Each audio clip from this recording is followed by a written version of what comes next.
If you're in the Nintendo community, you know that Super Smash Bros Brawl is more unpopular than KSI's thick of it. From the yard to the such to the wrist to the mute. It has its base and it still did get a lot of attention, but it's seen as the worst Smash Bros game. Well, I'm not like the other girls, so today I want to talk about why I think Smash Bros Brawl is actually the best in the franchise. In fact, it's my second favorite video game of all time, second to Drinking and Driving Simulator. Let's start with a bit of lore about the development. Just like you, this game was an accident. One of the dudes at Nintendo wanted there to be a Smash Bros game, so at E3, he announced that there would be a new one for the Wii. The head developer, Sakurai, hadn't planned for it, but he was forced into making one anyway because if he didn't, they were just going to take Melee and give it online play and port it for the Wii. So he got to work, and the slave labor really paid off here. In 2008, the game was officially released, and right off the bat, you can see that it has this 2000s emo edgy style to it, which I really like. Not only does it stylistically go hard, but it's something unique that Nintendo hasn't really done much before outside of maybe Zelda, Twilight Princess, or the Metroid games. This dark and gritty take felt fresh and cool. Bowser looks like an actual vicious monster. Mario's got dark, detailed denim. The coloring is bleak in a way that appealed to teens at the time. In fact, there's even blood in one of the cutscenes. And the music score was fantastic.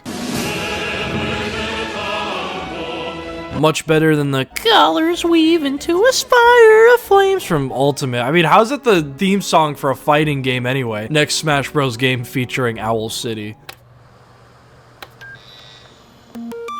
But yeah, the music was amazing with Brawl. All of the tracks are very nice and fitting. They remade old songs with more serious tones. As for the gameplay itself, it's pretty similar to Melee. Many criticize it for not adding enough from Melee, but I disagree. Melee had crap characters that Brawl got rid of. I mean, Pichu, Dr. Mario, Young Link. These are like the DEI hires of Nintendo. Brawl gave us Kirby characters, Pokemon Trainer, Wario, Pit, Sonic the Hedgehog, and Solid Snake. You know, characters people actually care about. In general, I disagree that Brawl didn't add enough. It gave us more gameplay modes, more mechanics like final smashes and stage building, more maps, and a story mode, which I'll talk about in a bit. There's so many collectibles and mini-games inside too. Some critique Brawl for imbalanced power dynamics with overpowered characters like Meta Knight. Yeah, Meta Knight's kind of broken, but if you can name a fighting game without one stupidly broken character, I'll give you my life savings. And I will go to my grave saying that Sora in Ultimate is completely overpowered. Same with Steve. I will die on this hill. Overall, I just don't feel like the game's really that imbalanced compared to other fighting games. Now, everything that I just said previous to this was entirely yap, but here's the real truth behind why I love Smash Bros Brawl so much. Subspace Emissary. I'm more of an adventure gamer than a competitive battle royale gamer. Brawl was the only Smash Bros game to actually have a story mode. I mean, Ultimate tried, but the World of Light story was more disappointing than my parents' divorce. The whole spirits thing was a dumb idea, and they gave me zero reason to care about the villains. Being of Light takes over, Being of Darkness takes over, they fight. The end. They're just destined to fight like the Crips and Bloods or something. Meanwhile, Brawl's story mode went unfathomably hard. You got a bunch of robots opening portals like rifts between time-space or something to pull everything in, and the various Nintendo characters work together to stop it. Some of them get in fights, others become fast friends. As a Nintendo fan, this story mode was like my version of the Avengers. To see these characters I'd known for so long to interact in all these different ways was so fun. Some of the moments within that story are just so badass too, like when they're working together against the Subspace Cannon that Bowser and Ganondorf are on and the theme plays.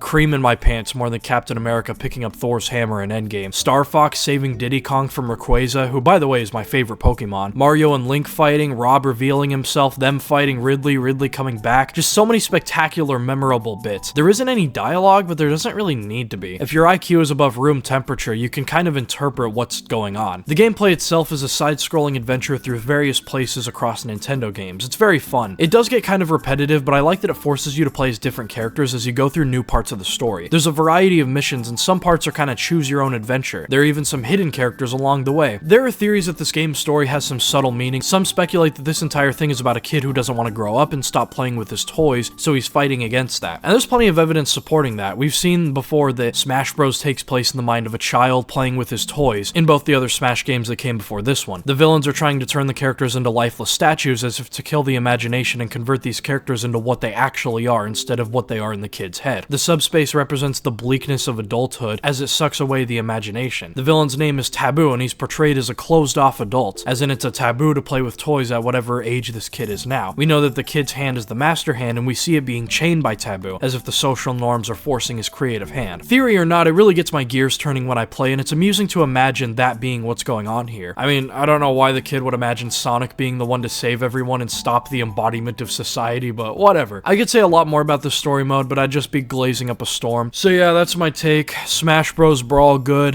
9/11 bad. If you enjoyed, subscribe. If you didn't, then I will come for your family.